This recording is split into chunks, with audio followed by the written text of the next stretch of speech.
Bienvenidos a Nueva York, un programa dedicado a la cultura hispanoparlante en la Gran Manzana, celebrando su riqueza, diversidad y contribuciones a la vida de esta ciudad. En la actualidad, marzo, mes de la mujer, más que una celebración, es un mes para resaltar los anhelos, luchas y mejoras por un mundo justo, respetuoso y más balanceado para las 3.82 billones de mujeres en el mundo. El equipo de Nueva York se une al mes de la mujer para decir hashtag ni una menos, hashtag vivas nos queremos, hashtag me too, hashtag yo también. En este episodio, Carmen Bollosa entrevista a la escritora argentina Agustina Basterrica sobre su novela Cadáver Exquisito, ganadora del Premio Clarín en 2017 y finalista en el 2020 del Premio Goodreads Choice. Estas dos novelistas conversan sobre cómo esta historia distópica cuestiona mucho de los elementos sociales y humanos más básicos de nuestra cultura. Conversamos con la directora de cine Melina León, quien nos habla de la inspiración para su trabajo como cineasta y en especial lo que significa que su primer largometraje, Canción sin nombre, haya sido seleccionada por Perú para representar al país en el Premio de la Academia.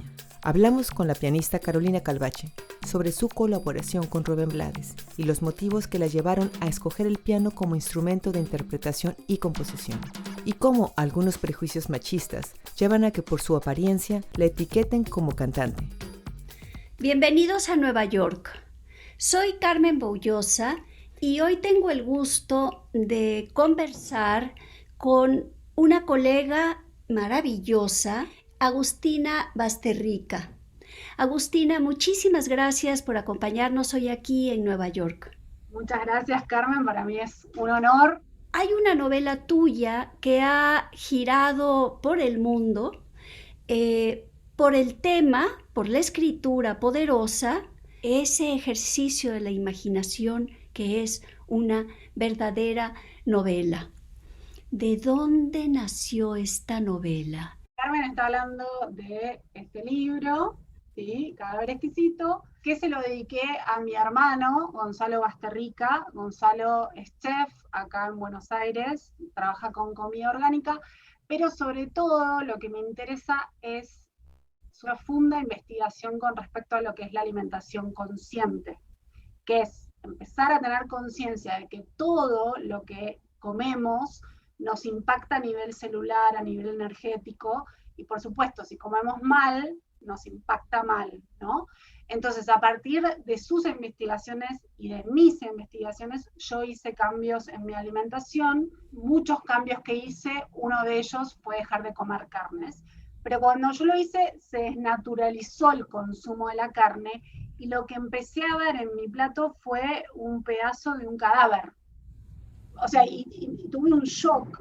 Y dije, bueno, pero si hay cadáveres de vacas, de cerdos y de pollos, ¿no? La carne que comemos es totalmente cultural, porque en la India no comen vaca, ¿no? Y dije, podríamos comernos literalmente, podría existir un universo paralelo o en un futuro donde nos comiéramos y el canibalismo se legitimara.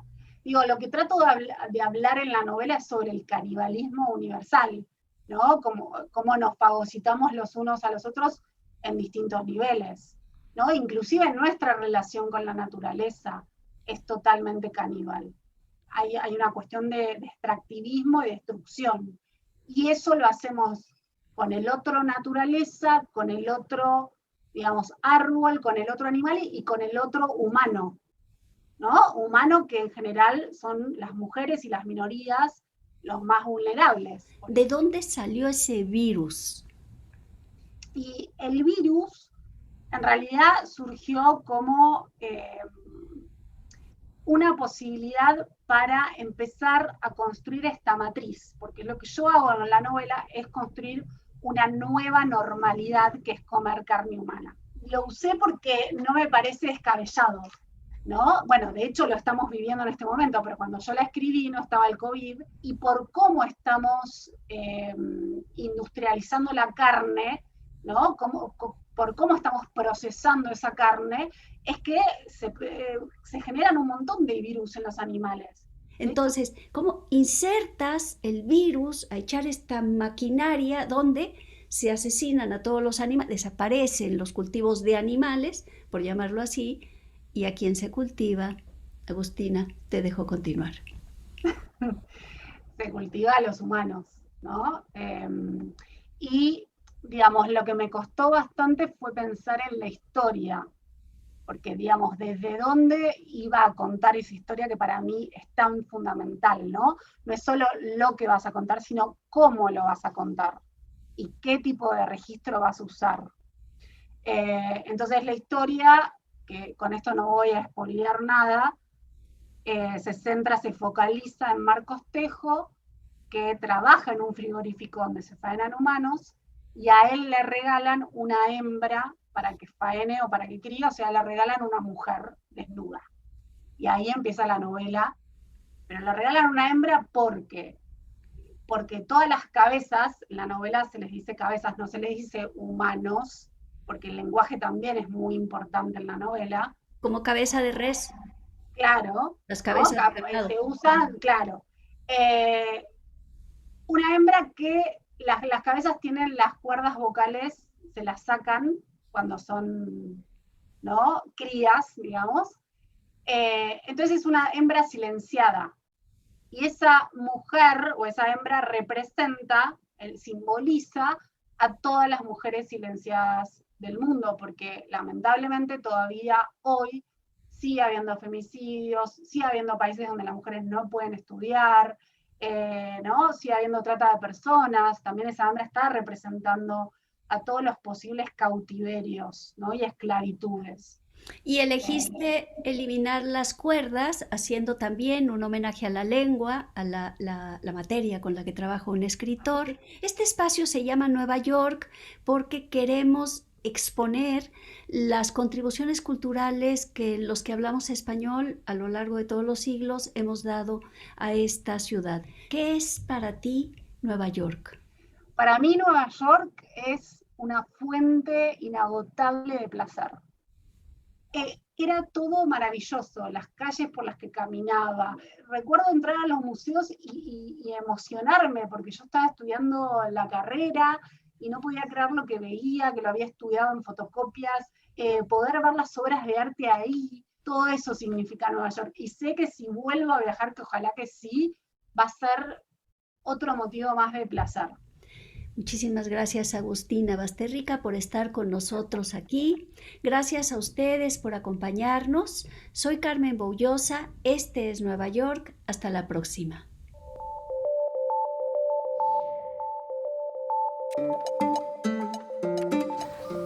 We live as women in a society, like mainly men-oriented. And it's really interesting because a 9-year-old boy, he said how, guys can run faster, they can jump higher. And I looked at him and I'm thinking how our whole culture with soccer, with the Olympics, we are always celebrating men's quality. But then I looked at him and I was like, but women can carry a baby. And then he literally looked at me and he's like, true. But I'm so proud of being the kind of human that can create life inside of me.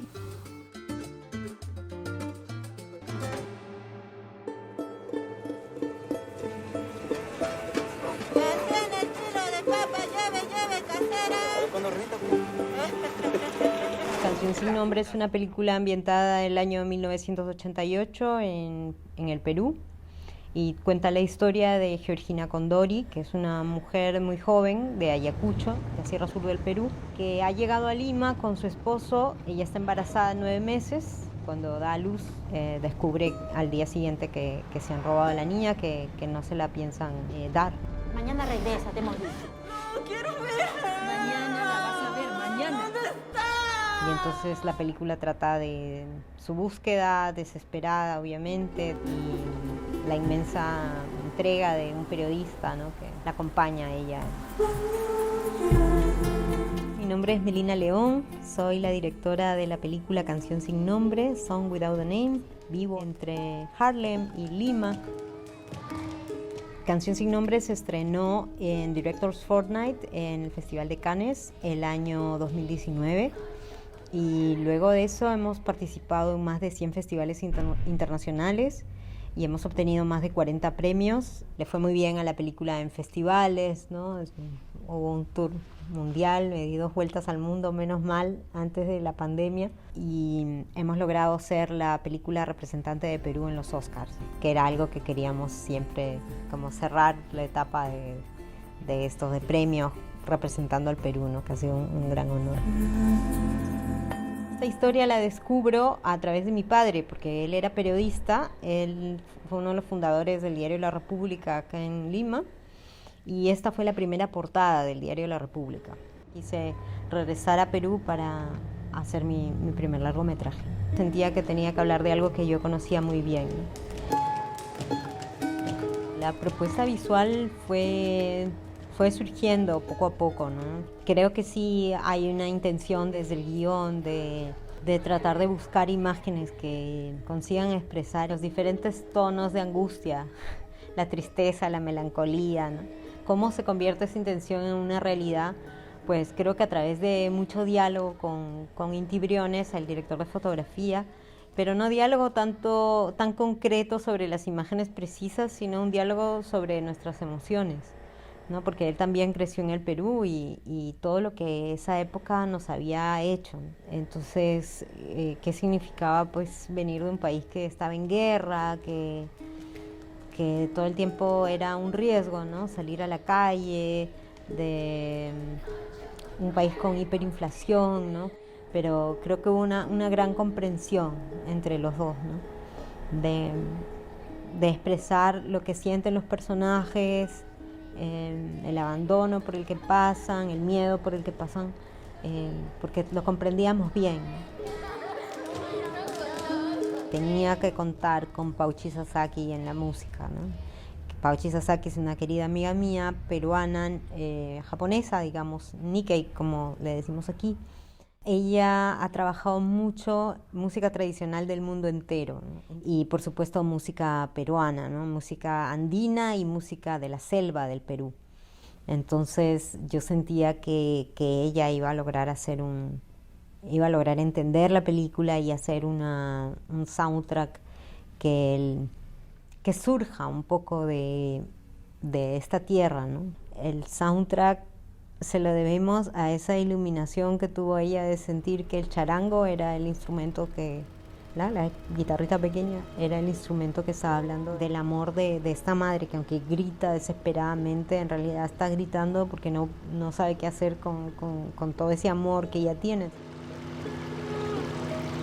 Hacer esta película ha sido un viaje intenso y por momentos muy desesperante, ¿no?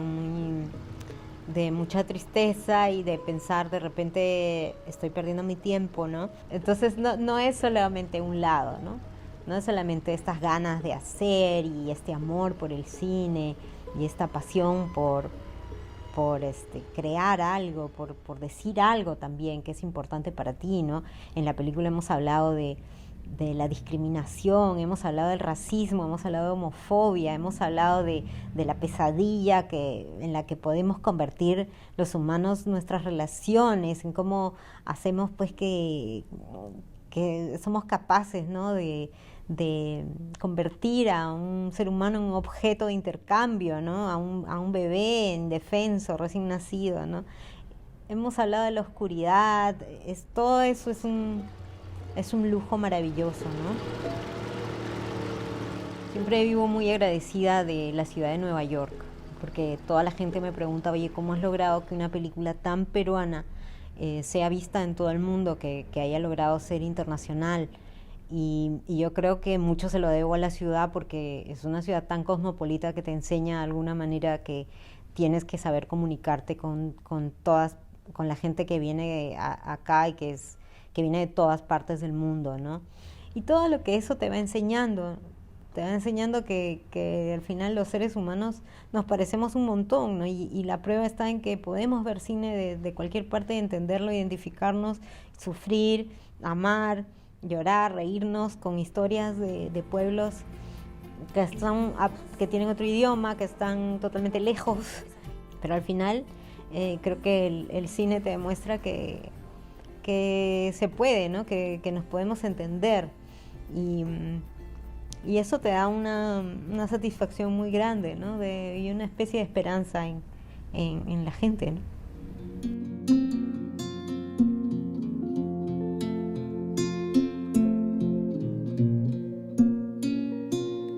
Gracias a la vida que me ha dado tanto.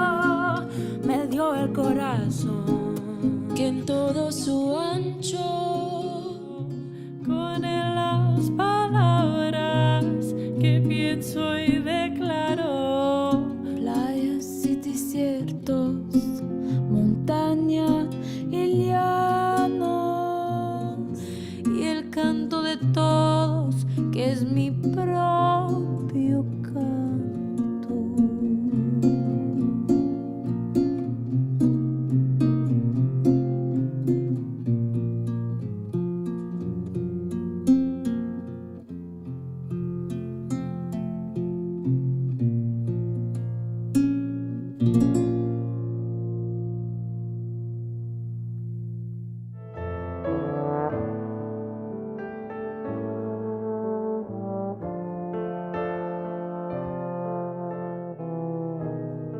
Empecé en el Conservatorio Antonia María Valencia a estudiar piano como a los 6 años y la verdad es que sentí que la música era súper importante para mí. Cada vez que tenía que tocar un concierto o escuchar la orquesta o escuchar a otros artistas, otros estudiantes, y sentí como las emociones que me transmitía la música, el sonido.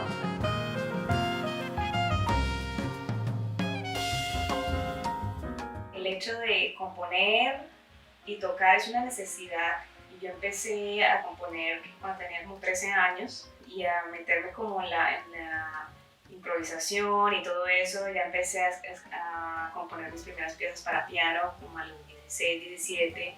Y cuando me di cuenta que las piezas como que las tocaba la gente, estaban felices, yo dije, bueno, es que eso es lo que yo tengo que seguir haciendo. O sea, como que hago feliz a la gente, me hago feliz a mí misma. Yo creo que el reto más grande es el reto de creer en uno mismo. Ese es el más grande. Pero sí, definitivamente siempre hay más hombres en las orquestas, en las bandas de jazz, pero siento que es más sobre todo como esa búsqueda de la mujer por decir aquí estoy trabajando fuerte, y cuando uno tiene esa mentalidad las cosas salen y los retos son menos. A veces llego a algún concierto donde los músicos no nos conocemos, a veces me preguntan, ¿tú eres la cantante? Y yo creo que simplemente porque sí, soy latina, pues piensan que entonces la mujer que se ve bien siempre va a ser pues como la figura de la cantante. Clara, y abierta como mar. Creo que ese estigma ya eso lo estamos cambiando, cada vez más mujeres estamos proponiendo nuevos colores, nueva música, y creo que eso está muy bien, ¿no? El hombre es una cosa vana. Vida Profunda empezó con una canción, un poema de un escritor americano, Robert Duncan. Empecé a musicalizarlo solo con piano y voz. Me acuerdo que mi profesor de composición del momento dijo, wow, esto te sale muy fácil, es muy fácil para ti hacer este tipo de experimentos. Y un día mi papá, que de hecho es declamador y profesor de literatura, me empezó a declamar una poesía, que es la canción de La Vida Profunda de Porfirio Barba Jacob. Entonces el poema pues me llegó y me dijo, ¿por qué en vez de estar triste, por qué no te pones a ponerle música al poema? Y bueno, la verdad es que ha sido pues un proceso súper largo. Con sus profusas lámparas. La idea siempre fue tener varias cantantes, una cantante para cada poema o canción.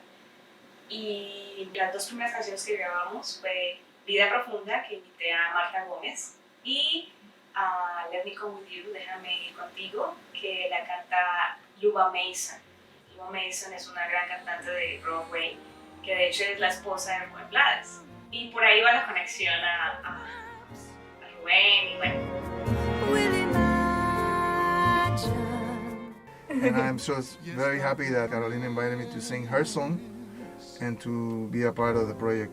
My wife Luba is also a part of the project, so. The moon is kind. It won't show my hair white. It's a family. It's a family affair almost.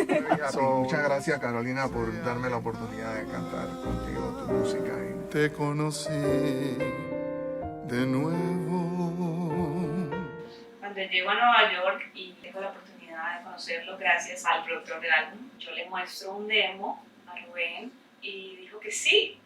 Y la verdad fue increíble porque cuando yo empecé a escribir la melodía, el movimiento como melódico de la canción, yo pensaba en Rubén, yo no pensaba en otra persona. Yo te buscaba. La letra de la canción Te conocí de nuevo es como una pareja que al principio pues no funcionó, pero se volvieron a encontrar y esta vez para siempre.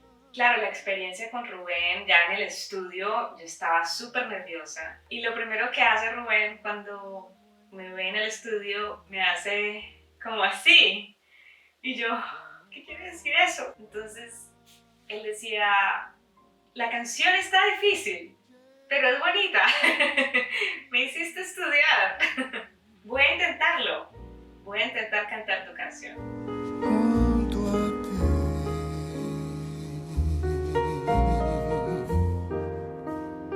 Junto a ti. Bueno, la pandemia me ha enseñado como a apreciar las cosas pequeñas, ¿no? La naturaleza, los pajaritos, no sé, un abrazo. Profesionalmente sí ha sido un poco diferente, difícil, porque obviamente no hay conciertos y ya todas las cosas son online. Y hace falta el aplauso, hace falta como ese contacto con la gente. Y creo que Nueva York va a florecer de nuevo y mucho más. Creo que va a ser muy especial cuando llegue ese día y no puedo esperar. No podemos esperar.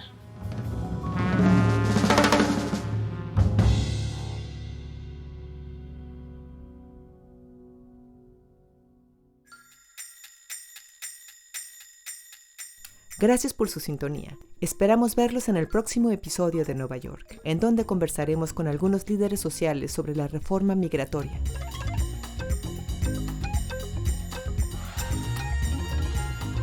Carmen Bollosa entrevista a la escritora y periodista ecuatoriana María Fernanda Ampuero, autora del libro Pelea de Gallos.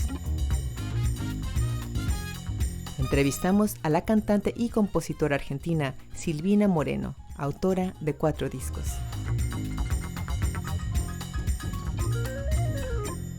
Estamos en contacto. Cada uno de los pueblos de habla hispana en el mundo entero están representados en Nueva York. Contáctanos. www.tv.cuni.edu/Nueva York.